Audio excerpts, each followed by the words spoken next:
Hello everyone, hope you're having a wonderful day and welcome to the second video where I broke into 2100 actually.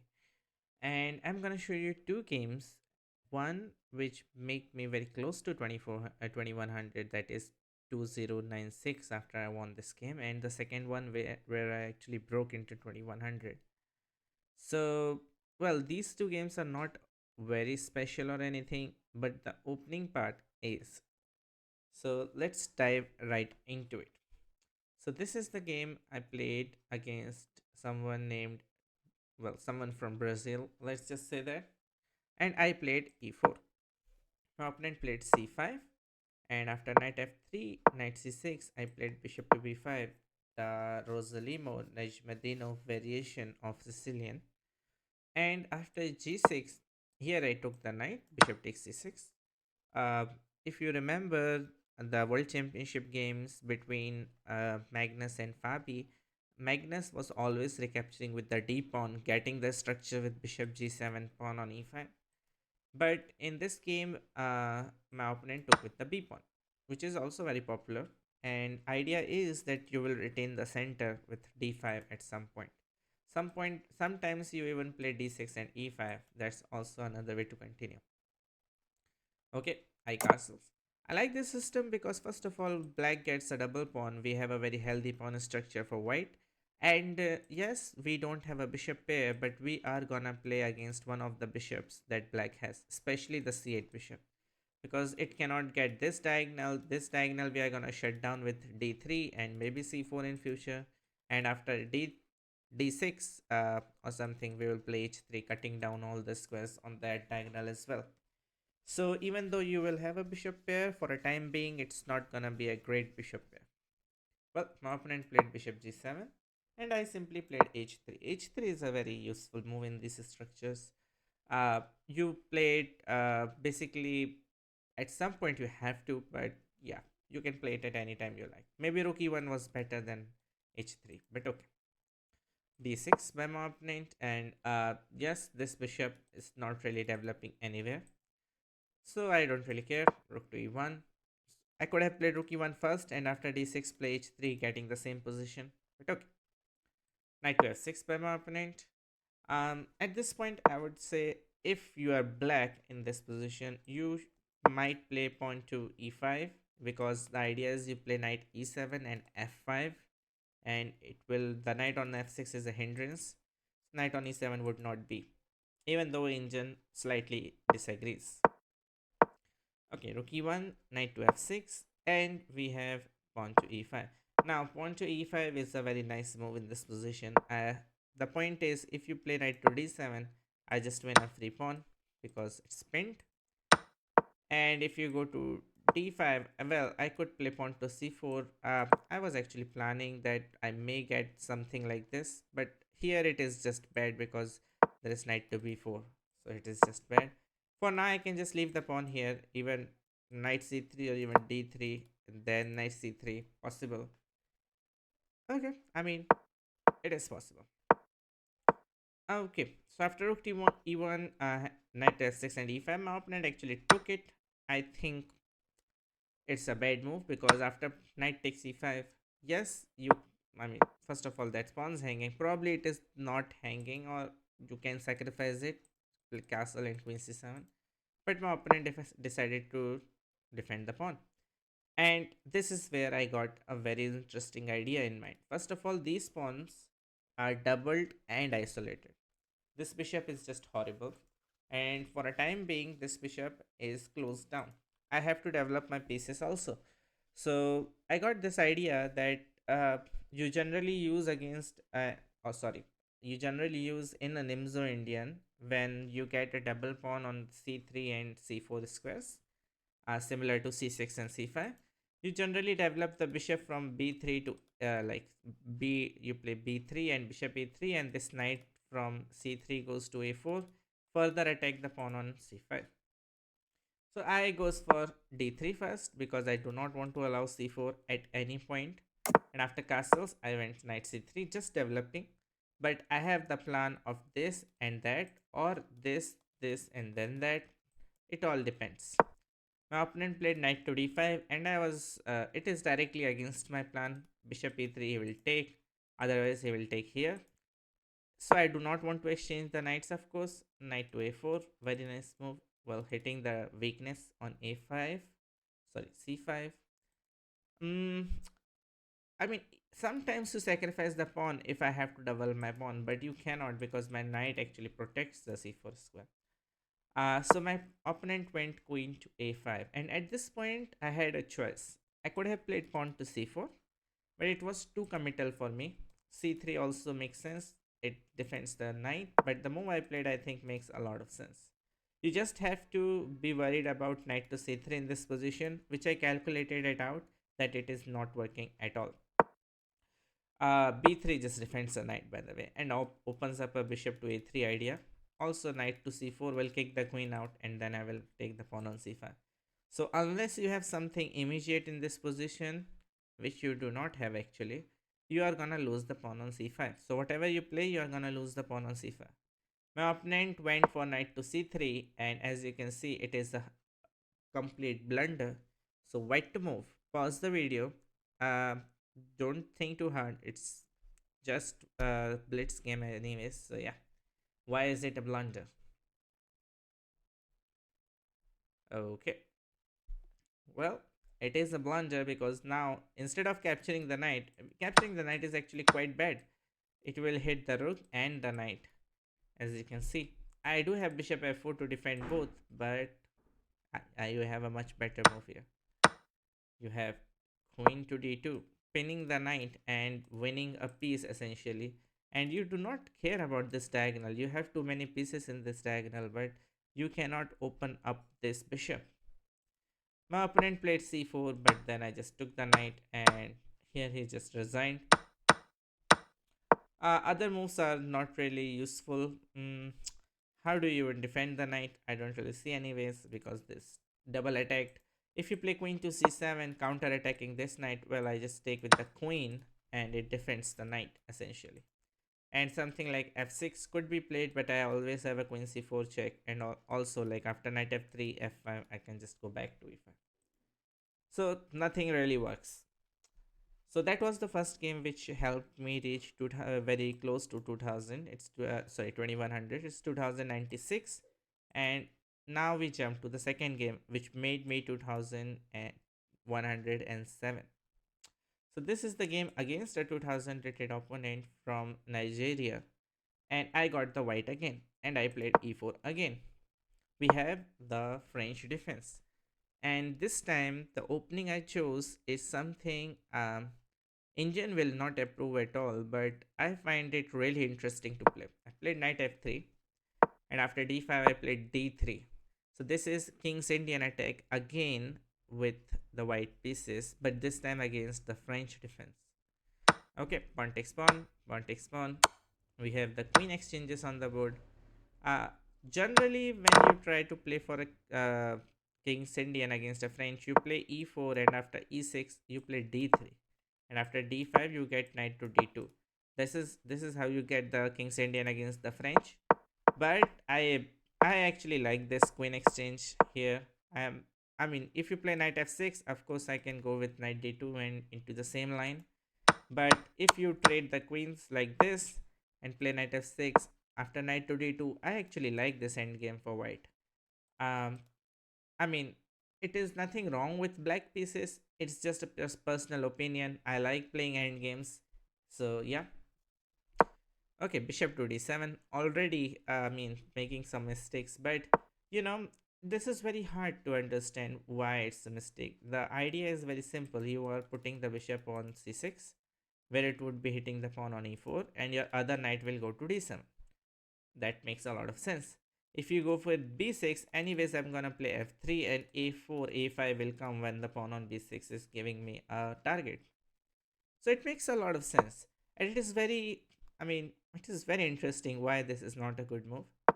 f3 anyways, and after bishop to c6, c3, this is how generally you get the king out. You generally put it on c2, and on c2 it is very safe. Bishop to c5. Here I could play b4, a4, and I probably should have. I played knight to c4. which is fine. I saw the incoming b5, which is a bad move. Here I had knight to a5, but I played bishop to e3. This is not a good move. Knight to a5 looks really powerful to me. Hits the bishop, bishop goes back, you're gonna lose a pawn, and if bishop goes here, well, your bishop goes there, and you are admitting that you are not playing it well. But okay, I played bishop e3 with basically 9 or 6 seconds of thinking. I don't know. After takes, knight takes, I actually assume that this is good because this pawn is somewhat of a target for my bishop. I want to play a4 at some point. But after a6, I played first of all knight to d2, castles, king c2. My king is developed, my king is out of the d file, and I finally need to make a plan. Okay, he played knight to d7. And yes, now let's pause and let's see what are the trumps and weaknesses in the position. Now I do have two knights very well developed. My opponent also have two knights very well developed. It's about the bishops. Now my bishop is sitting at the home, doing nothing, but actually it's hitting at black pawns. While this pawn will be weakness because I can hit with pawn to a4 and break into the pawn chain. While these pawns are not weak, it's actually a very standard pawn structure to blunt a bishop because your f5 is basically non-existing and you basically never get to play f5. And like I have a lot of pieces defending that and your knight's sitting in front of it. So that's a difference, and that's why white has somewhat of an edge in the position. Okay, now first I saw that there is some knight c5 business which may come. There is also like d4 and c5 are very good squares for my knight. So knight to b3, of course, it's really nice move. There are a lot of squares my knight can access. Even a5 should not be underestimated because it would trap the bishop, right? Let's say you play h6, I play knight to a5, and that kinda makes you play knight to b8. I I mean, you don't want to play knight to b8, of course. Okay, rook to d8, and at this point I should have played knight to a5, and this was my idea. But here I thought I had the a4 move and I played because you see the bishop defends the pawn. So of course you could take the pawn on a4, which my opponent didn't. But my idea was I would play knight to d4 and it would hit the bishop and then I will take the pawn on a4. And I don't know why the engine dropped here because I thought it's quite a nice move. Because if you play bishop to b5, yeah, it looks like that's the move. Then I can just take, take, yeah, take, and take. It looks really good for me. I have a very nice weakness on a4 to attack. Knight is attacking c7. It looks good for me, even though engine disagrees. Okay. Not happened in the game. My opponent played knight to b6, and now that's a huge mistake. I took the pawn on b5, which is not an ideal move. Knight to d4 first would have been better. But okay, takes, rook takes. I played this whole position because I had last knight to d4 at the end, winning a pawn. Okay, bishop goes to e8, bishop takes, king goes to f8, and at this point, if I want to play it safe, I should just exchange the bishops. And there is no worries in the position whatsoever. g4 comes in, maybe even king b1 to stop rook a2, also like rook d1. White is just a pawn up, very nice structure, and I'm enjoying the position. But I actually fall victim to some type of tactics. I played g4 first instead of exchanging, and it allows my opponent to have e5 because when I move my knight, I lose my bishop. Okay, I had to take on e8, took on d4, and two of my pieces are hanging. But there is a way that I can get out of both of attack, which is bishop to c6, counter attacking the rook. And that means my opponent will have two pieces for a rook. So took, and yes, white is still better because I'm gonna take this pawn and I will have two pawns and a rook against two knights. So and that pawn is a weakness and that's a passed pawn. But to play this precisely, I should play king to d3, take the pawn, and then leave these pawns as far behind as possible. because these knights, they are very good at forking, right? They're very good at jumping around. So as long as I keep my pawns as far away from the knights as possible, it will be better. But I played rook to a1, improving my opponent's pieces, and then played king to d3. It is still fine, but then I realize if I take, I will run into the fork, which might be fine actually, because if I take fork, check, and here, I might be able to trap this knight somehow. You see, this knight is can't go here, can't go here, can't go here. It feels like the knight will get trapped somehow, like rook a2, but then knight a1. There is rook here, but okay, maybe I have to calculate it again. But I played b3, which is sensible. It's a blitz game. I'm below 1 minute mark. I want to stop knight c4, right? But here my opponent played knight d7, and I suddenly realized that what I have done. Both of my pawns will be targeted by these knights. So after I took knight c5, b4, knight to e6, these knights are start jumping on the games. Like this knight goes here, that knight goes here, and things can go south very soon. Okay, f4. Now I have committed to pawn push. I might as well push all the way through. Knight c4 check, king d3 check, king goes back, goes back. If I had gone here, he would repeat, of course. And now this check is coming in. I ignored it. My opponent went here, and I went like there. Okay, I should go here probably, but okay. King goes up. If you go check to win that pawn, well, you can. And after king here, you win this pawn, I win that pawn, and I have two connected passed pawn. That would be bad for you. Played king to d6. Okay, king to b3. Check here. Knight to f3, and I'm gonna start losing pawns. There's just no way to defend against these, so I have to generate my counterplay myself. So c4, generating some counterplay, cutting down all the squares the king has. Knight takes pawn, king c3. At this point, we are not really counting how many pawns down we are. Check, king here, check, king up. Okay, I assume he would check, then I can come back. But okay, he took the pawn on g4. Check, king to c3. Rook to 8 is a horrible blunder. But at this point, I was just 11 seconds and playing against 23. I'm basically bound to lose if my opponent plays fast. But yeah, I should play check first and then come back. But okay, rook to 8, check, king here, check, and that's a blunder because now after this, both knights are hanging. And suddenly, I have 8 seconds against 18. So it is theoretically should still be losing if my opponent just sacrifice a knight and just like, you know, play some moves which make me think.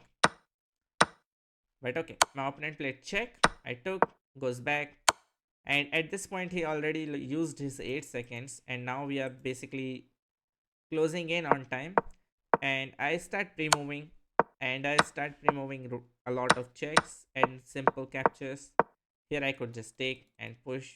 That would win. But okay. Here I am again threatening to take and push. And here, because of so much pre-moving, I was actually able to win the game against uh, 20 seconds by having a 3 seconds spare. So yeah, we broke into 2100, and hopefully we will be able to play better games. And yeah, let me know if you want me to make a video on these openings, because these are actually quite a tricky openings. Anyways, that's it for today, and I will see you on the next video. Till then, take care. Bye.